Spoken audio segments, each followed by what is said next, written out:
నిరంతరం ప్రజల సమస్యల కోసమే పనిచేస్తానని 25వ డివిజన్ బీజేపీ అభ్యర్థి పాండురంగారెడ్డి తన పోటీని బీజేపీ తరఫున పోటీ చేస్తున్నారు.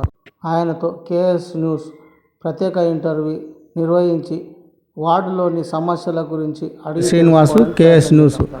మనం ఇప్పుడు 25వ డివిజన్ బీకేరెడ్డి కాలనీలో బీజేపీ పార్టీ డివిజన్ నుంచి పోటీ చేస్తున్న పాండురంగారెడ్డి గారు మన ముందు ఉన్నారు.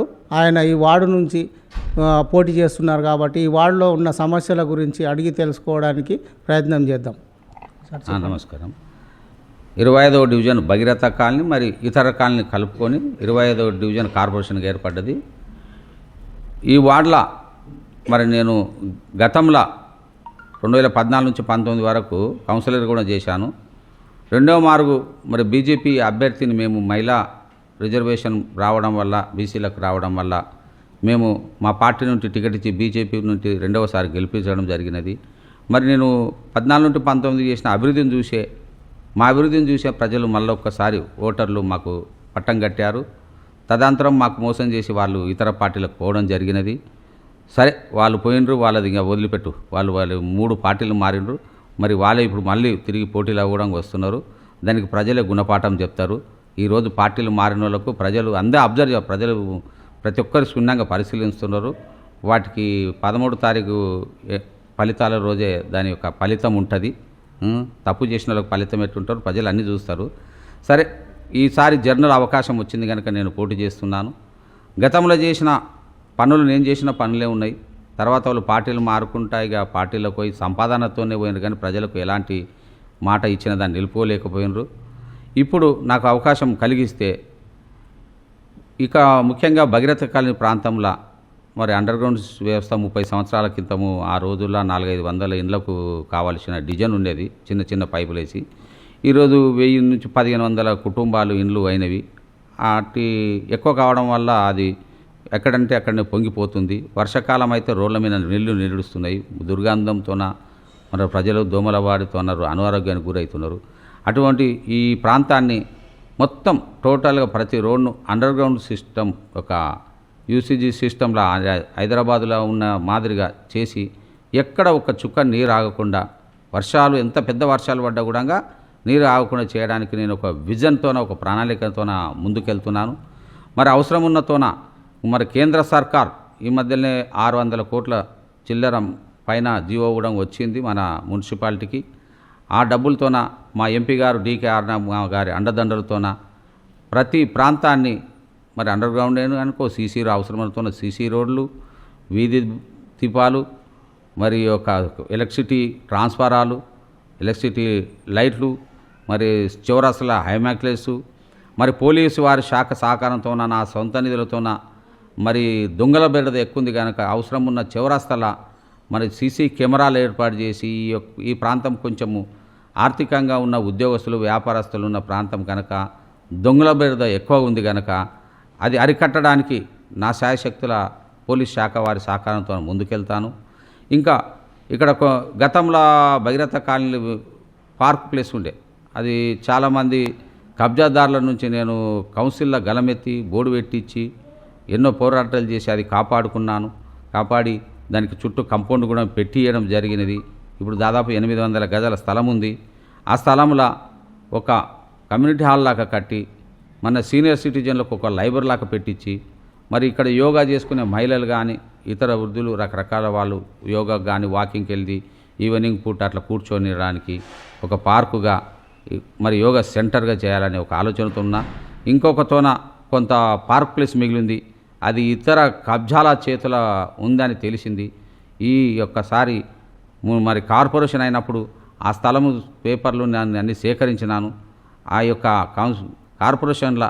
కౌన్సిల్లో అట్టి స్థలాన్ని నేను వెలికి తీసి మళ్ళీ ఇంకో పార్కును కూడా ఏర్పాటు దిశగా ఆలోచన చేస్తున్నాను. ఇంకా ఎక్కడన్నా కబ్జా అయిన స్థలాన్ని కూడా వెలికి తీసి ప్రజలకు కావలసిన వసతులు, ఇప్పుడు ఖాళీ స్థలాలు ఉంటే ట్రాన్స్ఫార్మర్ పెట్టుకోవడానికి రోడ్ల మీద మా ఇంటి కాడద్దు మా ఇంటి కాడ అంటారు. అటువంటి ఖాళీ స్థలాలు ఉంటే ఆ యొక్క వాటర్ ట్యాంకులకు కానీ ఇట్లా కమ్యూనిటీ భవనాలకు కానీ పార్కులకు కానీ ఉపయోగించుకుంటూ పట్టణ ప్రాంతాలకు కావలసిన వసతులను మరి ముఖ్యంగా మా ప్రాంతంలో కొన్ని ఏరియాల బీద ప్రజలు కూడా ఉన్నారు. వాళ్ళకు కూడా మరి అర్హులైన వారికి వృద్ధాప్య పెన్షన్లు, వికలాంగులకు, మళ్ళీ పేదలకు ఇండ్లు స్థలాలు లేని వాళ్ళకు గుర్తించి వాళ్ళకు మరి ప్రభుత్వ ఇండ్లను కూడా మంజూరు చేయించి ఇండ్లను శాంక్షన్ చేసే దిశగా మరి ఇక్కడున్న రాష్ట్ర ప్రభుత్వము ఏదైనా ఉండని కాంగ్రెస్ ఉండని మేము ప్రతిపక్షంగా వారి మా గలమిప్పి మరి ఉక్కిరి బిక్కిరి వాళ్ళ ప్రశ్నలతో చేసి మరి అధికారులకు ముఖ్యంగా చాలామంది ఈ రోజుల్లో గెలవందాడు అధికార పార్టీలు కోవడం ఒక ఆనవాయితీ అయింది. ప్రజలు కూడా నవ్వుకుంటారు, ఓటేస్తాం కానీ వీళ్ళు ఆ పార్టీకి పోతారా అన్నట్టుంటారు. కానీ మనం అట్లా కాదు, మొదటి నుంచి ఒకటే పార్టీ, దేశము ధర్మం జాతీయ భావాలు గల ఒక భారతీయ జనతా పార్టీలా నేను ఒక సైనికుడిగా సామాన్య కార్యకర్తగా ఇన్ని సంవత్సరాలు చేసుకుంటూ మీరు గతంలో చూశారు. గతంలో నేను కౌన్సిలర్గా ఉన్నప్పుడు కూడా మరి ఇతర పార్టీల నుండి ఎన్ని ఒత్తిడులు వచ్చినా మరి మేము కదలలేదు. మరి మా యొక్క గలం ఇప్పుకుంటూ వాడిని అభివృద్ధి చేసుకుంటూ మరి గట్టిగా మా యొక్క బీజేపీ పార్టీని పరిశీలన చేసుకుంటూ ముందుకెళ్తున్నాం. మరి ఈరోజు ప్రజలు బీజేపీకి ఓటేయాలి, సింబల్ నాయకుడు ఎవరైనా ఉండని బీజేపీకి ఓటేయాలనే ఒక ఆలోచన ప్రజల్లో బాగా స్పష్టంగా కనబడుతుంది. మరి ఆ యొక్క దిశగా మేము ఈరోజు మహబూబ్నగర్ మున్సిపల్ కార్పొరేషన్ని పైన బీజేపీ జెండా ఎగరవేయాలని కృతనిశ్చయంతో ముందుకెళ్తున్నాం. మొన్ననే వచ్చిన మా యొక్క జాతీయ అధ్యక్షుడు యువకుడు మరి నితిన్ నబీ గారు కూడా సందేశం ఇచ్చాడు. ఆయన పోయిన తర్వాత మరి కార్యకర్తల్లోన నూతన ఉత్తేజంతోన ఎట్టి పరిస్థితుల మహబూబ్నగర్ కార్పొరేషన్లో ఈసారి బీజేపీ జెండా ఎగరవేయాలా. భవిష్యత్తులో తెలంగాణ బీజేపీ అధికారంలో వచ్చే దిశగా మనం ప్రతి కార్యకర్త కృతనిశ్చయంతో ఎదుర్కొంటూ ప్రజలు కూడా బీజేపీకి ఈసారి పట్టం కట్టాలని మంచిగా ఆలోచనతో ఉన్నారు కన్నా దాన్ని మేము పాజిటివ్గా తీసుకొని ముందుకెళ్తూ అభివృద్ధి దిశగా పట్టణాన్ని కానీ నేను నిలబడ్డ డివిజన్ కానీ ముందుకు తీసుకెళ్తూ పోవాలని ఆలోచనతోన ఒక విజన్తోన నేను నా ప్రణాళికలతోన ప్రజలకు హామీ ఇచ్చుకుంటూ మరి ఎక్కడ వెళ్ళినా కూడా అన్న మీరు చేసినప్పుడే చాలా అభివృద్ధి అయింది. మరి గతంలో మీ మాట విని మేము గెలిపించిన అభ్యర్థి మనందరికీ మోసం చేసి ఇతర పార్టీలకు పోయి మేము ఓట్లు వేసిన వాళ్ళని కూడా అమ్ముకున్నట్లే లెక్క. 3 పార్టీలు మారిందంటే అతను మారడం కాదు, మన ఓటుతోనే ఆయనకు అధికారం వచ్చింది. అంటే ఓటు వేసిన వాళ్ళని కూడా అమ్ముకున్నట్లే కదా. అటువంటి మోసగాలకు ఎలా బుద్ధి చెప్తామో 13 తారీఖు ఫలితాల్లో చూస్తారన్న ఒక విశ్వాసాన్ని ప్రజలు సంతోషంగా మీరు బలపరిచిన అభ్యర్థికి ఓటేసినామన్నా మీకెందుకు ఓటేయము, మీరు ఏ టైంలో అయినా ఇక్కడనే ఉంటారు 24 గంటలు. మరి ఈయన భగీరథ కాలనీ ఉన్నారు 30 సంవత్సరాల నుంచి కనుక మీరు ఎల్లవేళ మాకు అందుబాటులో ఉంటారు. ఏ టైంలో ఫోన్ చేసినా ఫోన్ లేపుతారు, సమస్య ఉందంటే వింటారు, మా ఇంటికి వస్తారు, సమస్యను చూస్తారు.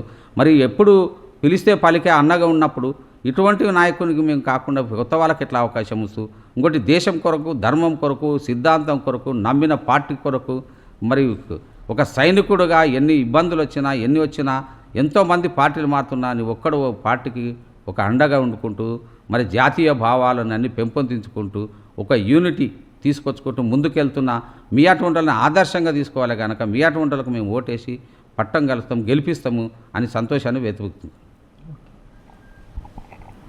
ఇది ఇప్పుడు